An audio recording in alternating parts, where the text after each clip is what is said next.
오순절에 강한 바람이 몰아침같이 라는 제목으로 하나님의 말씀 증거하도록 하겠습니다.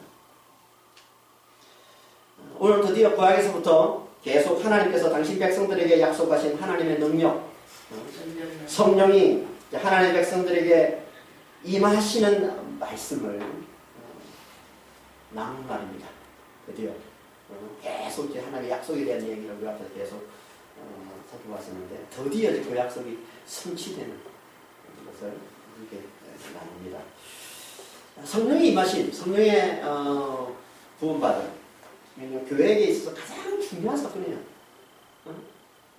왜 그렇습니까? 성령이 임하심으로 교회가 탄생했기 때문에. 성령이 임하시기 전에는요, 진정한 의미의 교회는 아직 존재하지 않았습니다. 진정한 의미의 교회. 다시 말해서 온 열방에서 예수를 믿고 예수 이름을 부름으로 구원을 받아 누리는 이 땅에 하나님의 백성된 삶을 사는 진정한 의미의 교회는 존재하지 않았다. 교회라는 말이 원래 뭡니까? 밖으로 부름받아 나온 자들의 무리, 이런 뜻이거든요. 에클레시아라는 말이에요. 이 말은 세상과 함께 멸망당하지 않고 세상으로부터 구원받은 자들을 말하는 거예요.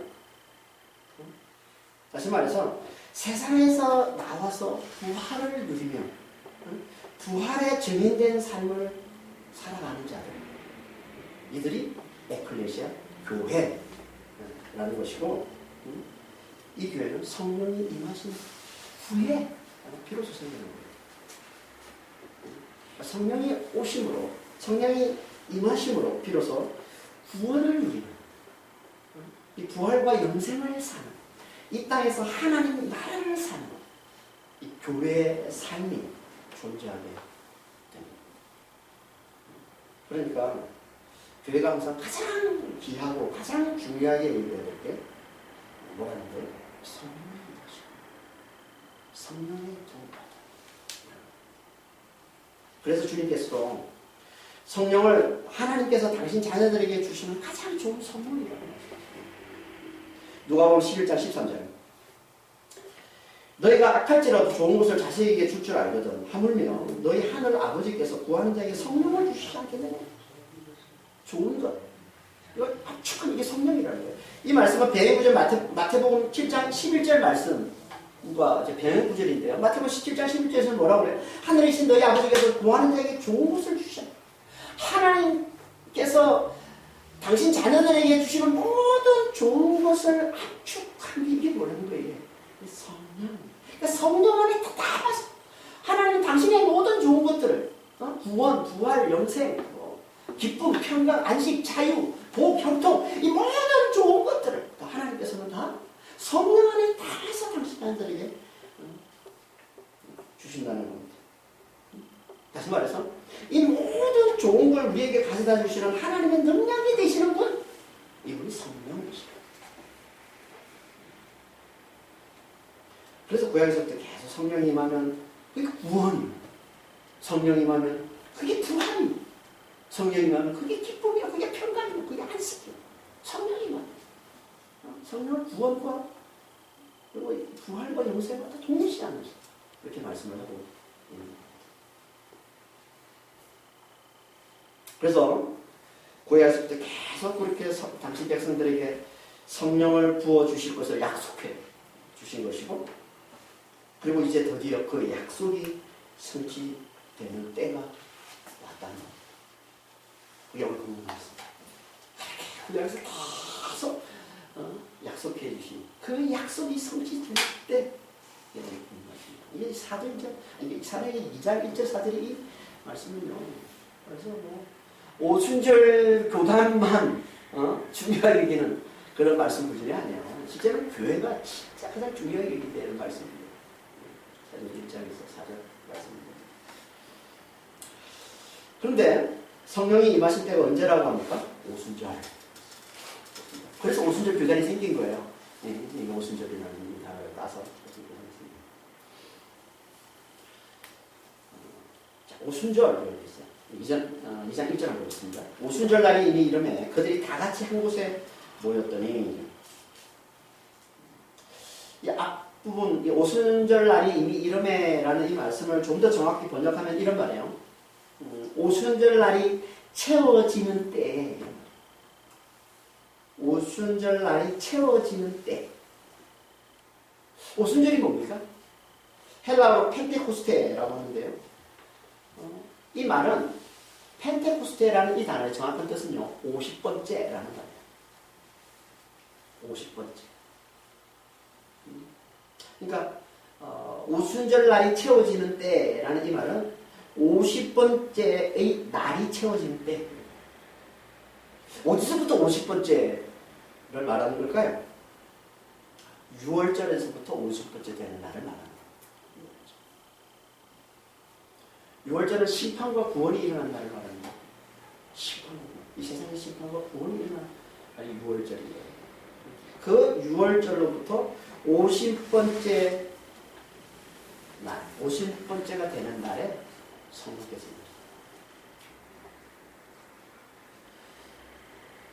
왜 하필 50번째 되는 날 성령이 오실까요? 왜 50번째? 이건 50이라는 이 숫자와 관련이 있습니다. 50. 50이 뭘까요? 50은 다른 말로 하면 안식일을 7번 지낸 날 다음 날이라는 뜻이에요.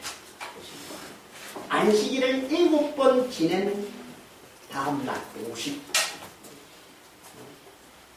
이 50이라는 이 말은요, 성경에서 자주 하나님의 백성들이 하나님의 나라를 사는 걸 사는 거예요.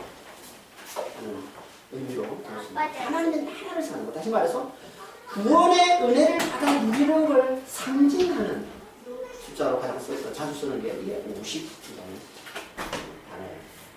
그래서 50년째 되는 해를 뭐라고 그럽니까? 구약에서 50년째 되는 해를 자유가 선포되는, 하나님 백성들에게 자유가 선포되는 기쁨의 해, 희년이라고. 레위기 25장 8절에서 10절입니다. 너는 7 안식일을 계수할지니 이는 7년이 7번인즉 안식년 7번 동안 곧 49년이라 7째 달 열흘날은 속죄이니 너는 뿔나팔 소리를 내되 전국에 뿔나팔을 크게 불지며 너희는 50년째 해를 거룩하게 하여 그 땅에 있는 모든 주민을 위하여 자유를 공포하라. 이에는 너희에게 희년이니 너희는 각각 자기의 소유지로 돌아가며 각각 자기의 가족에게로 돌아갈지니. 하나님께서 이스라엘 백성들에게 안식년을 7번 치는 49년째 속죄를 지낸 후 그 다음 해인 50년째 되는 해를 희년으로 선포하시고 희년으로 삼아서 그걸 거룩하게 구별하시고 모든 자를 자유케 하라. 다시 말해서 모든 빚을 다 탕감해주고 모든 종을 모든 노예를 다 집으로 돌려보내라는 거예요. 뭘 의미하는 겁니까? 이건 하나님의 백성들이 죄사함을 받아서 죄와 사망에서 슬픔과 고통에서 자유케 되는, 다시 말해서 영생의 기쁨을 영원토록 누리며 사는 그 하나님의 나라를 사는 걸 예표로 보여주는 거예요. 이게 희년. 희년. 50번째 해 희년. 그러니까 안식년을 7번 지낸 이 49년 후 50번째가 될 때마다 온 나라가 자유를 선포함으로 천국에서 있을 그 영원한 기쁨과 그 자유를 경험하며 그걸 온전히 소망케 하신 거예요. 하나님께서 당신 백성들에게. 이게 50이라는 단어 속에 담겨있는 의미입니다. 50. 이 의미를 그대로 담아서 이스라엘 백성들에게 매년 기념하게 하신 날이 바로 6월절로부터 50번째 안식일을 7번 지낸 후인 첫날 50번째 날 오순절. 그래서 오순절을 다른 말로 칠칠절이라고 합니다. 구약에는 오순절이라는 말이 없습니다. 구약에서는 칠칠절이라고 해요. 그래서 히브리어는 칠칠절이라고 하고 이걸 신약에서 오순절. 이제 쓰고 있는 거예요. 오순절이라는 말은 신약에서 나온 단어입니다. 오순절. 구약에서는 7일절이에요. 7일절. 왜 7일절입니까? 안식일을 7번 치는 날. 7일절. 그러니까 하나님의 백성들에게 하나님의 나라, 곧 이 영생의 이 구원과 기쁨과 자유가 임하는 날, 이걸 상징하는 게 바로 6월절로부터 50번째가 되는 날 오순절이라는 거죠. 하나님 나라를 사는 것, 이걸 상징하는 거죠. 6월절. 6월절이 정확히 뭡니까? 6월절이. 6월절은 구약에서 죄로 말미암아 죽을 수밖에 없는 이스라엘 백성들, 애굽 땅에 살면서 이스라엘 백성들, 똑같이 애굽인들과 똑같이 죄로 말미암아 죽을 수밖에 없는 이스라엘 백성들을 대신해서 하나님께서 어린 양을 보내셔서 어린 양을 대신 죽게 한 거죠. 그리고 그 어린 양을 믿는, 그 어린 양의 피를 바른 그 집들을 그 죄의 땅, 그 애굽을 심판하는 죽음의 사자가 그들을 넘어간 거. 그래서 죽음의 사자가 그들이 임하지 못하도록, 그래서 죽음의 심판을 피하게 만든 것. 그게 6월절인 거예요. 그래서 신약으로 하면 뭐예요? 그리스도께서 우리 죄를 짊어지고 죽으심으로 우리가 죄의 심판을 당하지 않는 것, 죄의 심판을 피하게 된 것, 죄와 사망으로부터 구원을 받은 것, 이게 6월절인 겁니다. 6월절은 구원을 받아요. 하지만 아직 구원을 사는 건 아니에요. 심판을 피했지만, 그러니까 심판에서 구원을 받았지만, 심판은 피했지만 아직 구원을 누리는 건 아니에요. 아직 구원을 사는 건 아니에요. 구원을 누리려면, 구원을 살려면 뭐가 있어야 됩니까? 하나님 나라가 임해야 되는 거예요. 구원을 살려면 부활과 영생이 임해야 되는 거예요. 응? 그 하나님의 나라, 그 부활과 영생이 임하는 거, 그걸 상징하는 게 그게 50인 것이고, 그 50을 우리에게 가져다 주시는 분, 그걸 누리며 살게 해주시는 분, 그분이 성령이시라. 그게 오순절에 임하시는 성령입니다. 하나님 나라를 사는 게 이게 50인 것이고, 그 하나님 나라를 살게 해주는 하나님의 능력이 되시는 분, 그 하나님 나라를 살게 해주시는 분, 그분이 성령이시라. 그러니까 우리는 반드시 예수를 믿고 성령을 받아야만 하나님 나라를 살 수 있는 거예요. 아니면 아무리 50일이 채워져도, 하나님 나라가 주어져도 하나님 나라를 살 수가 없어요. 그래서 구약의 이스라엘 백성들이 6월절로부터 50일이 채워지는 오순절 날에 시내산에서 하나님의 나라를 받지만, 하나님의 나라를 사는 이 하나님의 말씀을 받지만 정작 그 나라를 살지를 못하는 거예요.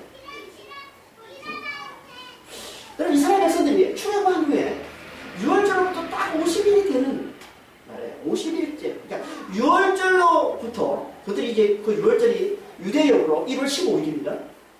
1월 15일날 이제 출발을 해서 그들이 7째 주가 되는 때에 시내산에 도착을 합니다.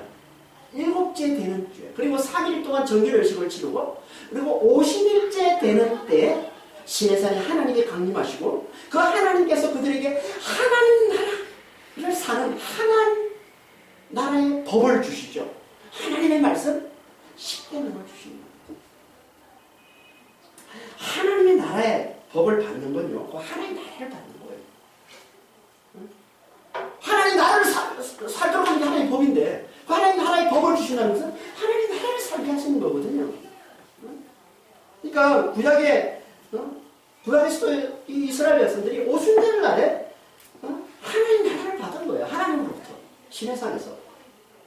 하지만 그들은, 그 이스라엘 백성들은 하나님을 제대로 믿지 않고 여전히 육신으로 살고 있었기 때문에 그들은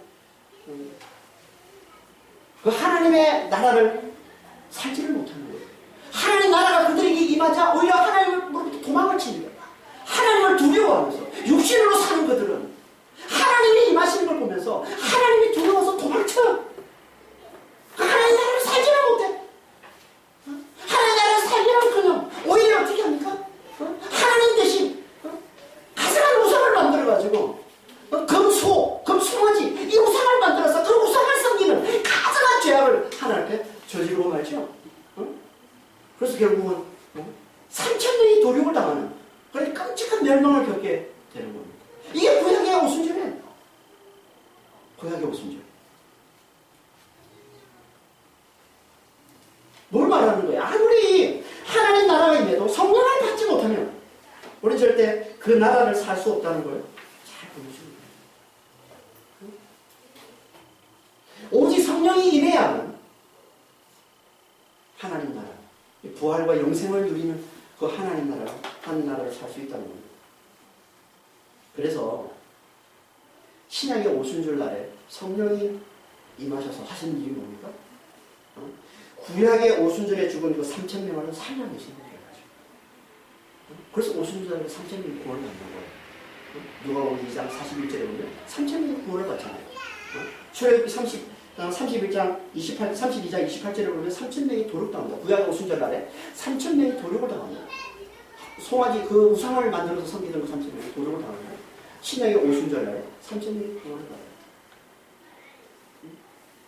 이걸 그냥 우연히 그날 3,000명이 도륙당한 거예요. 우연히 3,000명이 구원받았다 이렇게 볼 수 있지만 아니요. 다 하나님께서 우리에게 진리를 깨워주시는 말씀을 하나님께서 말씀해 주시는 거기 때문에 분명히 하나님께서는 이렇게 연결시켜서 우리에게 말씀하는 겁니다.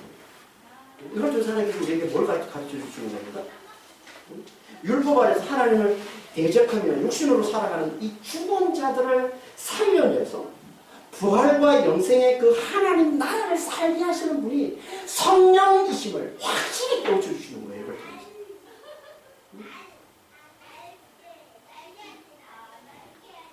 오순절에 이걸 경험했다는 이들은 분명히 이걸 알았을 거예요. 죽은 자들을 살리시는 율법 아래서 죽을 수밖에 없는 자들, 육신으로 살아가는 자들, 죽을 수밖에 없는 것들을 영생을 부활로 살려내시는 이가 성령이시구나. 이걸 보면서 구약의 오순절에 죽었던 거 3,000명, 신약의 오순절에 3,000명이 구원받는 이걸 보면서 이걸 더 확실하게 깨달았을 겁니다. 동일하게 우리에게 이걸 가르쳐주고 계시는 거예요. 이분이 성령이시라는 거. 오순절에 임하신 성령. 하나님 나라를 살게 해주시는 분이시라는 거예요. 부활과 영생을 누리게 해주시는 분이시라는 거예요. 누가? 성령. 하지만 그렇다고 이게 우리가 온전히 하나님 나라를 살게 된다는 건 아니에요. 영원한 그 나라를 우리가 그냥 온전히 살게 된다는 거, 온전히 부활을 누리고 온전히 영생을 누리며 살게 된다는 건 아니에요.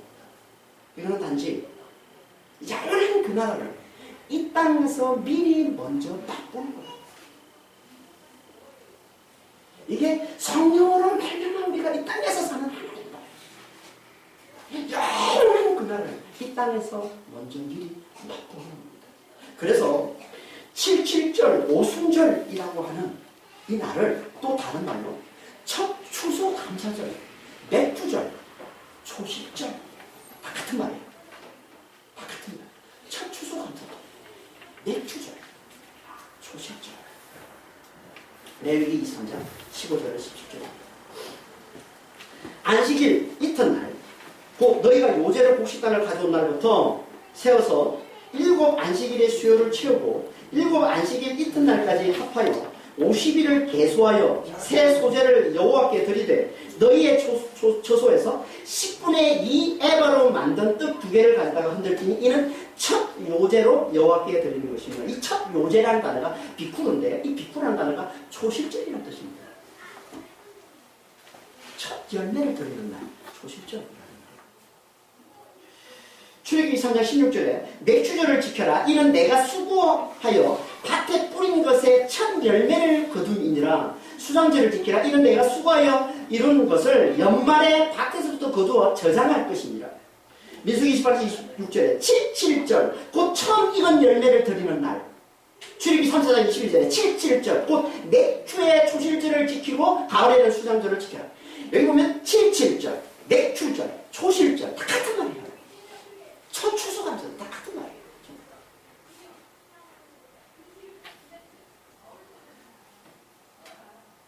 맥주절이라는 말은요. 맥주절은 맥주 보리잖아요. 정확히 말하면 보리와 밀을 추수하고 그것을 감사하는 절이 맥주절이에요. 보리와 밀. 그러니까 보리가 좀 더 일찍 추수를 하고 그 다음에 좀 늦게 밀을 추수하는데 이 보리와 밀을 추수하는 이걸 함께 합쳐서 이걸 맥주절이라고 해요. 그리고 이 보리와 밀은 모든 곡식 중에서 제일 먼저 추수하는 곡식입니다. 모든 곡식 중에서. 모든 곡식들은 다 언제 추수해요? 수장절에 추수합니다. 다 가을에 추수합니다. 근데 이 모든 추수가 있기 전에 먼저 추수하는 게 있는데 이게 보리와 이게 밀이라는 거예요. 그걸 합쳐서 맥주절이라고 합니다. 그러니까 이게 뭐라는 거예요? 맥주절이고 뭐라는 거예요? 첫 추수감사. 그건 초실절이 되는 거예요. 그렇죠? 그게 첫 추수라는 거예요. 첫 추수.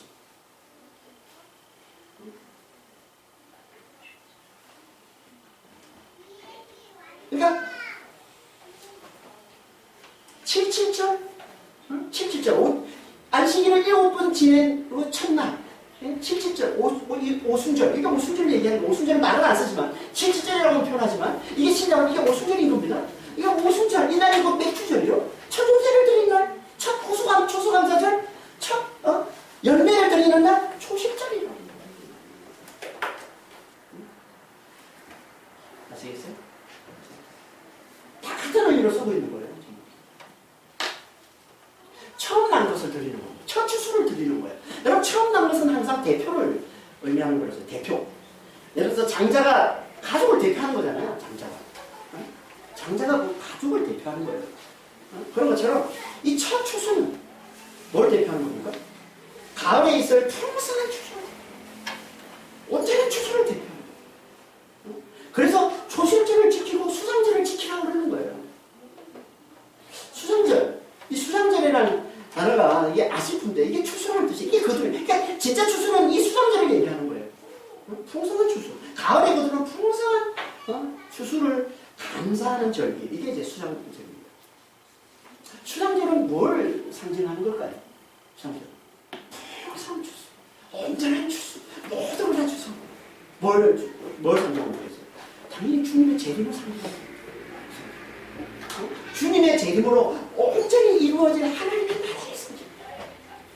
모든 하나님의 백성들이 온전히 구원받게 되는 모든 하나님의 백성들이 온전히 하나님의 성전. 영원토록 영생과 부활을 누리며 사는 그 구원. 온전한 구원. 그걸 상징하는 게 이게 수양절입니다. 신발이 왔어.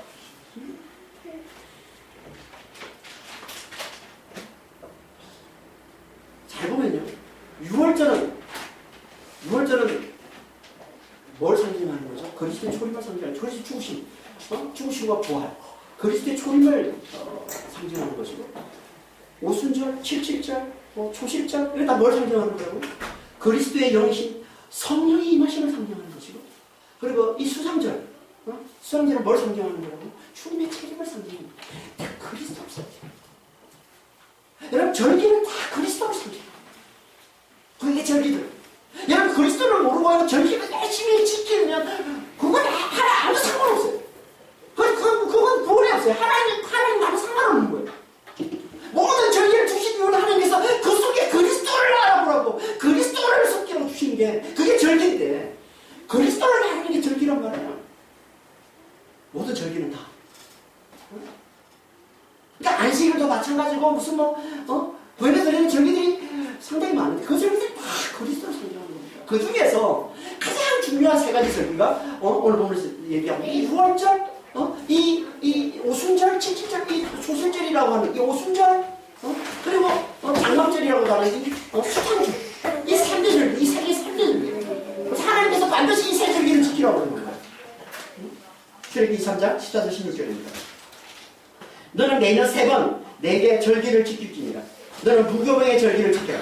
6월절을 다른 말로 하면 무교절이라고 해요. 그게 누룩입니다. 무교라는 건 무교병은 누룩 없는 빵을 말하는 누룩 없는 떡. 이게 무교병입니다. 그러니까 6월절에는 누룩 없는 빵을 먹는 절기예요. 그래서 그걸 또 무교절이라고 하는데, 그래서 무교병의 절기를 지켜라. 6월절을 지키라는 얘기예요.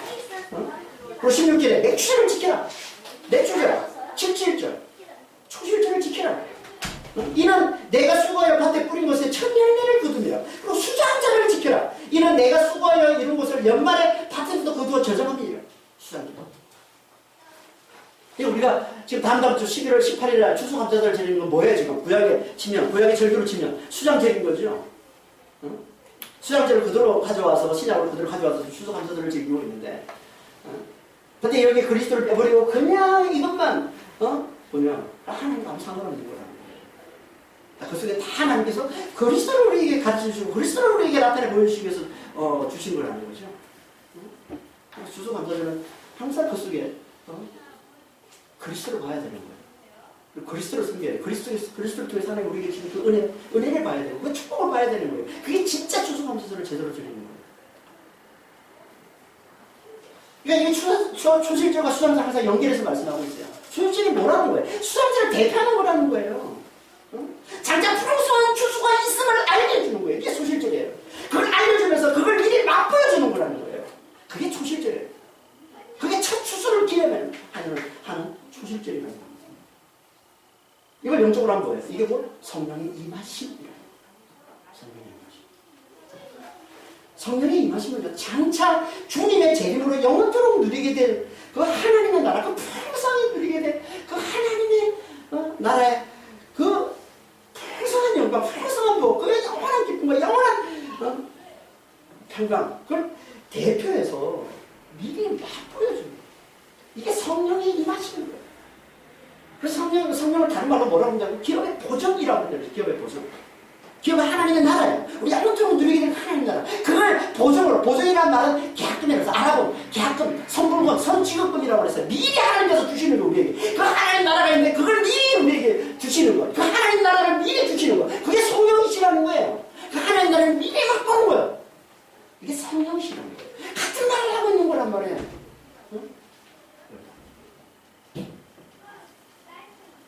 그래서 하나님 나라에 나타남을 상징하는 이 오순절에 그 나라를 살게 해주시는 능력이 되시는 성령이 임하신 것을 초실절이라고 하는 거예요.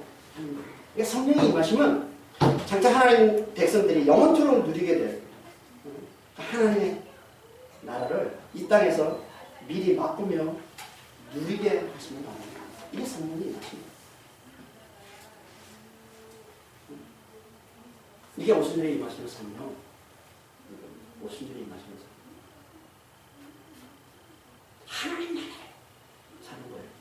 영원토록 살게 될 그 하나님 나라를 미리 사는 거예요. 영원토록 살게 될 그 하나님 나라를 미리 누리는 거예요. 그 영생 그 부활을 미리 누리는 거예요. 성령 안에서. 얼마나 놀라운 축복입니까? 이를 위해서 오신 분이 성령이신 거예요. 그래서 오순절에 오신다니까요. 하나님 나라를 사는 걸 상징하는 그 오순절에 성령께서 오시는 거예요. 하나님 나라를 살게 해주시는 능력이 되시는 그 성령께서 오신 거예요. 그리고 성령을 받은 자는 무엇보다 먼저 우리 삶 가운데 뭐가 있어야 돼요? 하나님 나라의 누림이 있어야죠. 부활의 누림이 있어야죠. 영생의 누림이 있어야죠. 여러분 그게 있는 거예요. 성령을 받았다면서요. 하나님 나라를 사는 게 있습니다. 여러분 이게 있어야 이 세상의 환란을 이겨내지. 이게 있어야 이 세상의 환란 가운데서도 끝까지 믿음을 지키는 삶을 살지. 어떻게 우리가 세상의 환란을 이겨냅니까? 유혹과 환란이 끊이지 않는 매일매일 유혹과 이 환란에 이 핍박으로 살아가는 이 삶에서 그걸 이겨내게 되는 게 이게 하나님의 나라를 사는 거예요. 부활을 누리고 영생을 누리고 저는 그런 게 있습니까? 그게 있어야 이겨냅니다. 환란을 이렇게 하나님 나라를 사는 이 부활을 누리는 영생을 누리는 이들을 들어서 하나님 어떻게 하세요? 부활에 정인된 삶을 살게 하시는 거예요. 성령께서. 이걸 다 통틀어서 하나님 나라를 산다고 하는 거예요. 부활을 누리면서 믿음에 굳게 서서 부활에 정인된 삶을 사는 거 이걸 다 하나님의 나라를 산다. 성령께서 오신 건 이걸 위해서 오신 거예요. 우리 이 삶을 살자.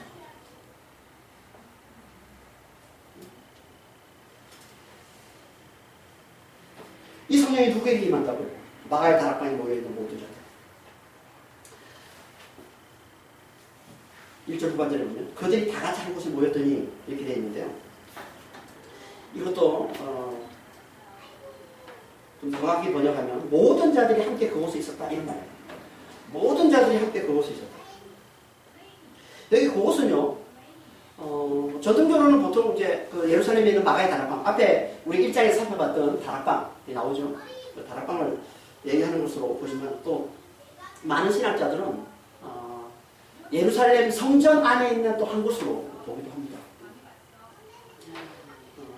정확치는 않는데요. 정확치는 않는데 저는 그냥 전통적인 관점으로 예루살렘 마가의 다락방 보는 게 저는 좋을 거라고 생각합니다. 그냥 마가의 다락방에 모여있는 자들. 이 모든 자들이라고 해요. 모든 자들 누구겠어요? 당연히 입장에서 우리가 살펴봤던 마가의 다락방에 모여있는 120명의 제자들이죠. 주님의 제자들. 그들 모두에게. 그들 모두에게. 여기 보면 개혁성경에는 잘 나오질 않았지만 정확히 번역을 하면 모든 자들이 함께 그곳에 있을 때 함께라는 단어를 쓰고 있는데 이 함께라는 이 단어가 원어 사본마다 좀 달라요. 원어 사본 우리가 보통 일반적으로 쓰고 있는 원어 사본에는 홈이라고 해서 그냥 함께라는 의미로 쓰지만 그 텍스투스 리셉투스라는 또 원어가 있어요. 원어 사본이 있어요. 그 사본에서는 이걸 호모 두마돈이라는 단어로 씁니다. 호모 두마돈은 무슨 말이냐면 한 마음으로 이런 말이에요. 한 마음으로 같은 마음으로. 그러니까 이 말은 거기 모인 모든 자들이 한 마음으로 모여 있었다는 거야. 한 마음. 뭘 말하는 겁니까? 응? 모두가 다 한 마음이 되어서 기도에 힘쓰고 있는 걸 말씀합니다. 모두가 다 120명의 제자들이 다 한 마음으로 하나가 되어서 기도에 힘쓰고 있더라고요. 하나님의 은혜와 능력만을 간절히 구하고 있더라고요. 그들에게만 하나님의 능력이 그들에게만 하나님의 나라를 살게 하시는 하나님의 놀라운 능력이 임하더라는 겁니다. 여러분 당시에 이 예루살렘에는요 예루살렘에 모여있는 사람들이 한 수백만 명 정도 됩니다. 한 200만 명 정도 된다고 해요 보통 이제. 왜냐하면 이때가 언제예요? 오순절이죠. 3대 절기 중에 하나잖아요. 그러니까 당시에 그 디아스포라 그 온 열방에 흩어져 있는 유대인들이 예루살렘에 다 모여드는 겁니다. 3대 절기입니다. 가장 중요한 축제의 날입니다. 가장 중요한 절기입니다.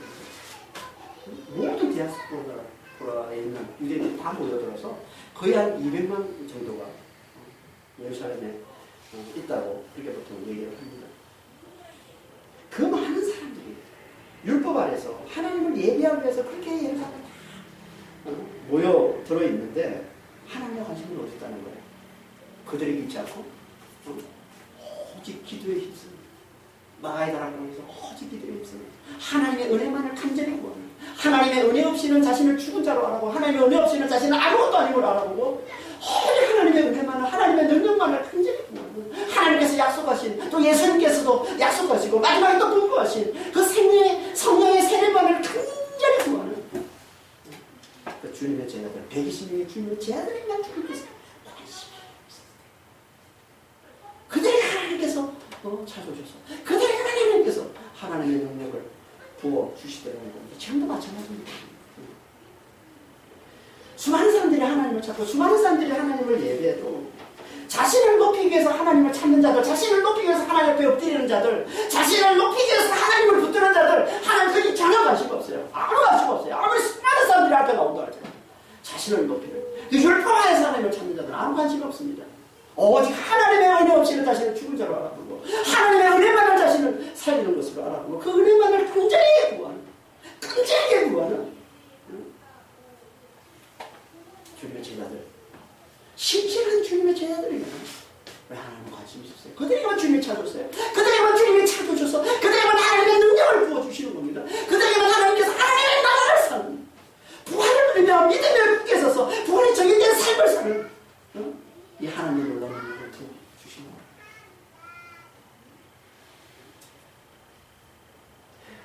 하나님의 능력이 뭔지를 비유적으로 말씀해 주고 있는 게 고민사랑 문제 3장 말씀입니다. 이 사람 보겠습니다. 우연히 하늘로부터 급하고 강한 바람 같은 소리가 있어 그들이 앉는 온 집에 가다. 자, 무슨 자 성령이 임하시는데 어떻게 임하시냐면 어떻게 임하신다고 그래요? 먼저 하늘에서 강한 바람이 몰아치는 것 같은 소리를 내며 임하신대요. 여기 우리 번역에는 급하고 강한 바람 같은 소리 이렇게 번역이 되어 있는데요. 이것도 좀 더 정확하게 번역하면 이런 말이에요. 맹렬한 바람이 몰아치는 것 같은 소리. 이런 말이에요. 맹렬한 바람이 몰아치는 것 같은 소리. 여기 강한이라는 단어가 비아요스라는 말인데 이 말은 맹렬한, 난폭한, 격렬한 이런 말이에요. 강한 이런 걸 얘기했지만 아주 맹렬한, 난폭한, 격렬한 의미를 잘 쓰는 단어. 그러니까 맹렬한 바람이 몰아치는 급하고라는 단어. 이게 분사입니다. 분사. 페로라는 단어의 분사입니까? 페로라는 단어는 데려가다 또는 돌진하다 뭐 이런 뜻이에요. 그러니까 바람이 몰아치는 걸 나타내는 거예요. 급한 게 뭔지 뭐 바람이 급해요. 급한 게 뭐예요? 몰아치는 거예요. 그러니까 성령이 임하시는데 마치 아주 맹렬한 바람, 큰 강풍이 몰아치는 것 같은 소리를 내며 임하신다. 그냥 바람이 아니에요. 그냥 부드러운 바람이 부는 게 아니라 맹렬한 바람이, 격렬한 바람이, 아주 난폭한 바람이 몰아치는 것 같아요. 그런 소리를 내면서 성령이 임하시는 거예요. 그러면 그 소리가 그 온 집에 가득하더라고요. 그리고 거기서 있는 사람들이 어땠을 거예요? 그 소리가 막 맹렬한 바람이 막 아주 격렬한 바람이 몰아치는 그런 소리가 막 그렇게 어땠을까요? 육신의 삼각편에 있는 죄인들은 당연히 두려움을 뜰 수밖에 없겠죠. 뜰 수밖에 없겠죠. 이거 뭘 말하는 겁니까 이게? 맹렬한 바람이 몰아치는 거예요. 얘는 심판과 구원을 행하시는 하나님의 놀라운 능력을 나타내는 거예요. 심판과 구원을 행하시는 그래서 구약에서 자주 맹렬한 바람, 격렬한 바람, 큰 강풍으로 심판과 구원을 행하시는 하나님께서 심판과 구원을 행하시는 말씀으로 자주 말씀하고 있습니다.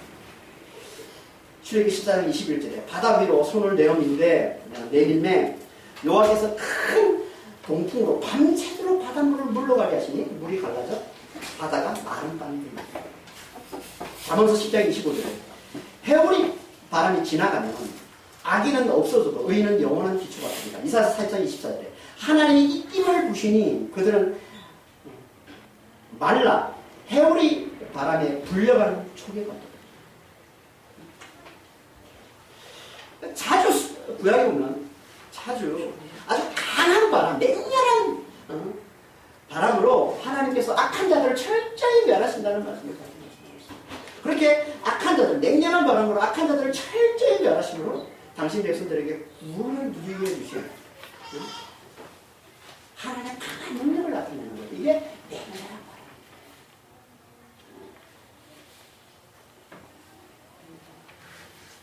이게 오순절에 임하신 성령의 능력이라는 거예요. 그리고 또 그 능력은 불과 같다라고 얘기합니다. 3절에서 불과 같다. 마치 불의 혀처럼 갈라지는 것들이 그들에게 보여 각 사람 위에 하나씩 임하였더니 앞부분에 마치 불의 혀처럼 갈라지는 것들이 그들에게 보였다. 이렇게 표현하고 이것도 좀 더 정확히 번역하면 이런 거예요. 불의 그것처럼 갈라진 혀들이 그들에게 보였다. 불의 그것처럼 갈라진 혀들. 여긴 뭐 불과 혀가 마치 불의 혀를 나타내는 것처럼 표현은 아니에요. 불은요 정확히 말하면 불의 그것, 불의 그것처럼 갈라진 혀들. 이 갈라졌다는 이 단어에 오히려 더 가까운 표현이에요. 앞에 이 비유가. 그러니까 이거를 세번역 성경에서 표준 세번역 성경에서는 그래서 이렇게 번역하고 있는 거예요. 이 말씀을 앞부분에 이 말씀을 불이 솟아오를 때 혓바닥처럼 갈라지는 것 같은 혀들이 보인다. 불이 솟아오를 때 혓바닥처럼 갈라지는 그런 혀들이 보인다. 그렇게 갈라진 혀들이 보이게. 뭘 말하는 겁니까? 이건 지금 불이 맹렬히 불타오르는 걸 나타내는 표현이에요.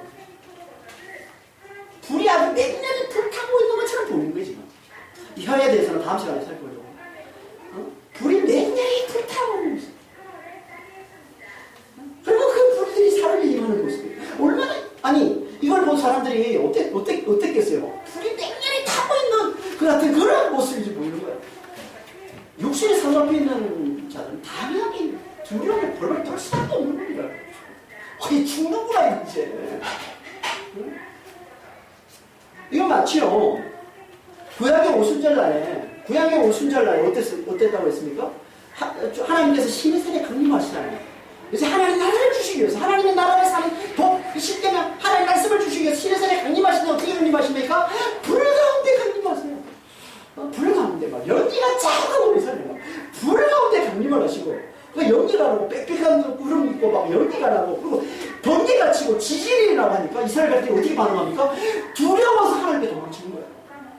그래서 그걸 보고서 모세에게 우리는 절대 하나님 만날 수가 없으니까 당신이 만나서 돕고서 우리에게 얘기해 주세요. 우리는 안 만나도 됩니다. 우리는 하나님만 피하는 겁니다. 하나님 나라를 살도록 하나님께서 그들을 불러주시는데 그들이 그 불을 보더니 두려움에 사로잡아서 하나님을 피하고 하나님을 도망치는 거예요. 이게 육신의 사로잡힌 자들의 모습이라니까요. 두려움에 불을 떠는 모습이에요. 그런 자들은 하나님과 함께 살 수가 없다. 하나님 나라를 살 수 없다는 거예요. 뭘 말하는 겁니까? 심판과 구원을 행하시는 하나님의 능력을 나타내는 표현인 거예요. 냉혈을 바람과 똑같이 이 냉혈한 불도 심판과 구원을 행하시는 하나님의 능력을 보여주시는 겁니다. 그래서 구에서 그렇게 이 냉혈한 불로 악한 자들을 다 철저히 멸하신다고 자주 말씀하시는 거예요. 이사야 3장 27절에 보라 여호와의 이름이 원방에서 오고 그의 진노가 불부터 타며 빽빽한 연기가 일어나듯 하며 그의 입술에는 분노가 찼으며 그 혀는 냉렬한 불 같으며 예레미야서 15장 14절에 나의 진노에 냉렬한 불이 너희를 살리라니. 냉렬한 불이 뭐야? 하나님이 왜 시내산에 강림하시는데 왜 냉렬한 불이 타오는 모습으로 강림하시냐 말이에요. 네. 육신으로 사는 자는 하나님 함께 거할 수 없도록 하시고 있습니다. 죄 가운데 있는 자들은, 자기를 높이는 자들은 절대 하나님과 함께 있을 수 없음을 하나님께서 분명하게 보여주시기 위해서 그런 거예요. 오직 간절히 하나님의 은혜만을 붙드는 자만 살 수 있기 때문에 그렇습니다. 그걸 보여주는 겁니다. 응? 그리고 똑같이 성령께서 그렇게 냉랭한 불로 임하신다는 거예요. 그리고 또한 불은 우리의 더러운 것을 태우고 우리를 정결케 하는 일을 하죠. 응? 그래서 민수기 30절 23절에 보면 불에 견딜 만한 모든 물건은 불을 지나가게 하라. 그리하면 깨끗하게 되리라. 그러니까 불은 맹렬한 불. 이게 뭘 말하는 거예요? 모든 땅을 다 멸하고 오직 불로 연단된 하나님의 백성들만 거룩하게 되어서 구원을 누리게 하십니다.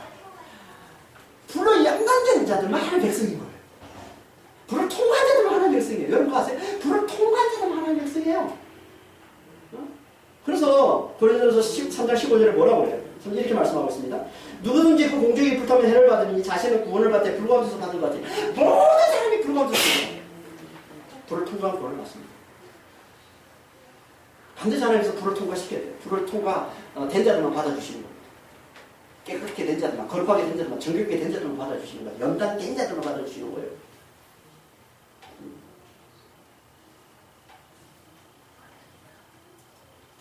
그러니까 오순절날 성령께서 맹렬한 바람같이 임하고 맹렬한 불같이 임하신다라는 이 말씀은요. 성령께서 모든 악을 다 철저히 멸하심으로 당신의 백성들만 오롯이 하나님의 나라를 살도록 영생과 부활을 누리는 삶을 살도록 만들어 주신다는 겁니다. 그 능력으로 하는 성령께서 임하신다. 이걸 보여주고 있는 겁니다. 이걸 악을 다 철저히 멸하시고 악을 다 철저히 멸하시고 오롯이 당신의 백성들만 은혜만을 구하는 당신의 백성들만 하나님의 나라를 살게 주신다는 것을 마치 성령께서 맹렬한 바람과 맹렬한 불을 대동하고 임하는 것처럼 그렇게 묘사하고 있는 거예요. 이건 여기서만 그런 게 아니라 성경에서 구약의 신약에서도 이걸 이와 같은 표현을 자주 하십니다. 시편 104편 4절입니다. 시편 140편 4절에 보면 바람을 자기 사신으로 삼으시고 불꽃으로 자기 사역대로 삼으십니다. 이걸 그대로 인용해서 히브리서 11장 17절에서 이렇게 말씀하고 있습니다. 또 천사들에 관해는 그가 그 천사들을 바람으로 그 사역자들을 불꽃으로 바람을 이 사자, 부리는 자, 종이에요. 바람을 종처럼 쓰시고 불꽃을 사역자로 종이에요. 섬기는 자, 사역자. 종처럼 쓰신다는 거예요. 하나님께서. 그걸 그대 보여주고 있는 거예요. 성령께서 임하시는 거예요. 성령께서 임하시는데 좌우에 지금 맹렬한 바람과 맹렬한 불을 대동하고 마치 그들은 종처럼 마치 그들은 천사처럼 그들을 대동하고서 임하시고 있는 모습을 보여주고 있는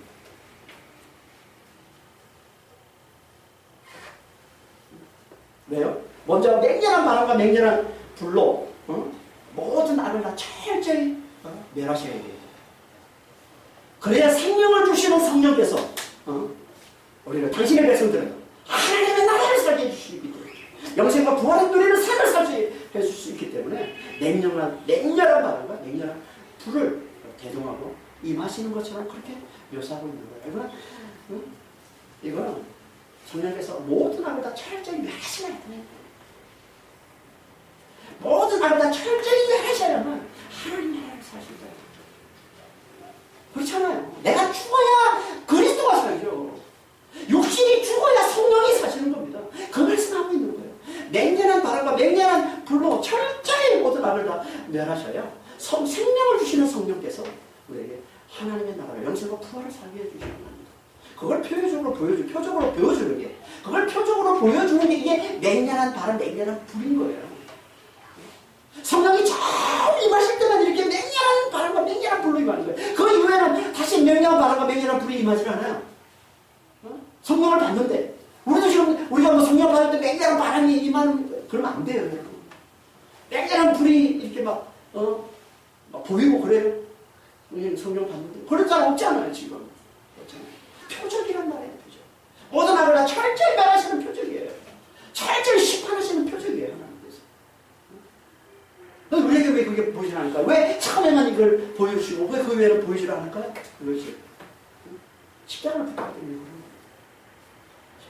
십자가를 붙들다는 게 꼭 뭐냐면 이게 맹렬한 바람과 맹렬한 악으로 자기 악을 철저히 멸하는 거예요. 십자가를 붙드는 거예요. 여러분 우리가 십자가를 붙드는 게 이게 뭐예요? 그리스도의 죽음과 내 죽음으로 확인하는 거잖아요.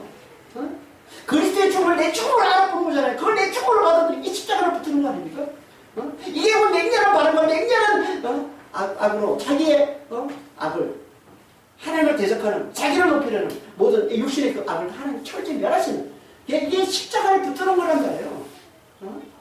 그러니까 우리가 지금 십자가를 붙들면 그 십자가에서 내가 죽었음을 확인하며 그리스도 앞에 내가 죽을 자를 확인하며 그게 그 맹렬한 바람과 맹렬한 불로 모든 악을 다 철저히 멸한 자가 되는 것이고 그들에게 성령이 임하셔서 하나님의 나라를 살게 해주시는 겁니다. 부활의 영생을 누리며 살게 해주시는 겁니다. 우리 이제 십자가를 완전히 붙들어야 되는 거예요. 매일 십자가를 붙들어야 되는 거예요. 성령이 임하실 때 반드시 맹렬한 바람과 맹렬한 불을 대적하고 오신다니까요. 여러분 하나님의 자녀라면 여러분 지금 하나님의 나라를 살기로 소문다면 여러분 십자가를 붙들라면 여러분 삶 가운데 맹렬한 바람과 맹렬한 불이 임해서 여러분의 악을 철저히 하나님 멸하시고 하나님의 나라를 살게 해주실 거란 말이에요. 여러분 그런 삶을 원하십니까? 아니잖아요. 우리 매일 십자가를 붙들어야 되는 거예요. 그 십자가 안에서 철저히 자신의 죽은 자를 확인해야 되는 겁니다. 그러면요 성령께서 영생을 주시는 그 성령께서 부활을 주시는 그 성령께서 하나님 나라를 살게 하시는 그 성령께서 우리를 하나님 나라를 살게 만들어 주시는 거예요. 이게 여러분 매일매일 여러분 삶 가운데 나타나야 되는 거예요. 이게 하나님 나라를 사는 겁니다. 이게 부활을 누리는 거란 말이에요. 이게 영생을 누리는 거란 말이에요. 여러분 십자가를 붙들 때마다 성령을 또 간절히 의지해서 이 부활을 누리고 계십니까? 자기의 죽은 자를 철저히 확인하고서 그래서 성령께서 우리에게 보여주시는 그 영생, 그 부활을 새로 깨달아서 내가 부활을 사는 자지 내가 영생을 사는 자이라는 그 감동을 받는 거예요. 여러분 기도할 때마다 이게 있어야 돼요. 그게 제대로 기도합니다. 그게 제대로 성령을 의지한 거예요. 저는 기도할 때마다 항상 이런 경험합니다. 저는 매 십자가를 붙들고서 죽은 자됨을 철저히 하나님께 고백하는 기도를 간절히 합니다. 그리고 성령을 의지하면 그 성령 안에서 영생을 누리는 부활을 누리는 걸 경험한다니까요. 그게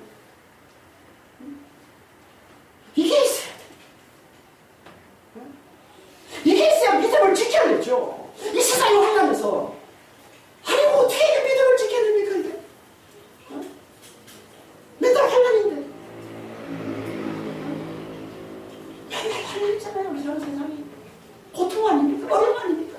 남들은 잘 나가는데 하나님 안 믿는 철이 잘 나갑니다. 하나님을 고통 믿으면 왜 이렇게 맨날 우겨싸움을 당하고 고통을 당하고 아픔을 당하고 병을 당하면서 어떻게 해냅니까 이걸? 어떻게 해결해요? 성령이 주시는 능력이 아니면 이길 수가 없습니다. 부활을 누리면 영생 누리면 우리가 바꾸지 못하면 그 영원한 그 나라를 이 땅에서 미리 바꾸는 이 성령의 능력을 우리가 바꾸지 못하면 믿음 지켜낼 수가 없어요. 넘어질 수밖에 없습니다. 절대 그까지 못 가거든요. 매일 삶 앞에 시험하는 거예요. 매일 시험이잖아요. 조금만 잘못하면 비웃고 조롱하고 그게 믿는 거냐? 믿는다면서 왜 그래? 조롱이 뿌리 없잖아. 여러분 우리가 가만히 있어서 그렇지 우리 주변에 조금이라도 우리가 예수 믿는 그걸 티를 내고 모습을 드리려면 여러분 조롱 놈이잖아. 비웃은 놈이다. 믿는다면서 이게 부어요. 믿는다면서 이게 부어요. 조롱이 그러지 않습니다. 그러니까 우리 조롱하는 거 아닙니다. 다 여러분 주변에서 혹시 조롱받을까 봐 조롱받을까 봐 제가 아이들 기억나는데 유치원 다닐 때 제가 옛날에 산소 다닐 때 사람들 앞에서 처음에 열심히 하다가 나중에는 사람들 앞에서 기도도 잘 못해. 그래서 기도를 어떻게 하냐면 이렇게 기도해. 기도하는 티를 내지 않으려고 기도하는 티를 내지 않으려고 이게 기도한다는 거예요. 그래서 난 처음에 이게 뭐하려고 그러세요. 그래서 나한테 얘기하더라고요. 처음에는 자기가 안 그랬대, 처음에. 그런데 나중에는 창피하다는 거 자기가 믿는 게 그러니까 사람들 앞에 믿는 표시를 내고 싶지는 않다는 거야. 그렇게 여러분 그렇게 살게 되는 거야. 그럼 어떻게 했는데 부활을 누리지 못해. 영생을 누리지 못해. 이게 없습니다. 무조건 못 지킨다. 그래서 반드시 하나님께서 우리를 십자가를 붙들고서 십자가를 붙든 자들은 십자가 붙는 성령께서 반드시 부활을 누리게 해주세요. 영생을 누리게 해주세요. 그 믿음의 굳게 자가 되게 해주시는 거예요. 환난을 이기는 자가 되게 해주시는 거예요. 그리고 부활의 전망을 해주시는 거예요. 이게 하나님의 사랑이에요. 여러분 이게 우리의 삶이 되어야 돼요. 이걸 위해서 성령께서 모셨단 말이에요. 그러니까 우리는 성령을 간절히 매일같이 십자가를 의지하고 매일같이 성령을 의지해서 이 하나님 나라를 살아야 되는 거예요. 그래야 진짜 하나님 백성들이 되는 거예요. 그래 하나님 아버지께 받으신 예수님을 축원합니다. 기도하겠습니다. 하나님 아버지, 오순절에 성령께서 하나님의 은혜와 능력만을 간절히 구하는 자들에게 이들에게만 하나님께서 임하신 것은 성령께서 임하신 것은 그들로 이 땅에서 하나님 나라를 살게 하는 거예요. 부활과 영생을 누리며 믿음 위에 굳게 서서 부활의 정인된 삶을 살도록 하는 거예요. 아버지, 그러면 먼저 맹렬한 바람과 맹렬한 불로 우리 가운데 있는 모든 악에다 철저히 내려져야 아버지 하나님 우리에게 영생과 부활을 가져서는 이 성령의 능력으로 우리가 하나님 나라를 온전히 잘 살아낼 수 있습니다. 주여, 우리는 다 십자가를 붙들고 십자가에서 그리스도 함께 죽은 자임을 철저히 확인하는 자, 마치 맹렬한 바람과 맹렬한 불을 경험한 것처럼 그렇게 그리스도 함께 죽은 자임을 철저히 확인하는 자가 되게 하시고, 그리고 성령을 간절히 의지하는 것, 우리에게 영원한 생명을 주시는, 부활을 주시는, 영생을 주시는 그 하나님의 능력 우리가 누리면서 아버지 하나님 하나님 나라를 살아내는, 부활을 누리며 믿음에 붙여서 부활의 증인된 삶을 잘 살아내는 그런 하나님의 백성들이 될 수 있도록 저희들의 축복해 주시고 인도하여 주시옵소서. 감사하며 예수 그리스도의 이름으로 기도합니다.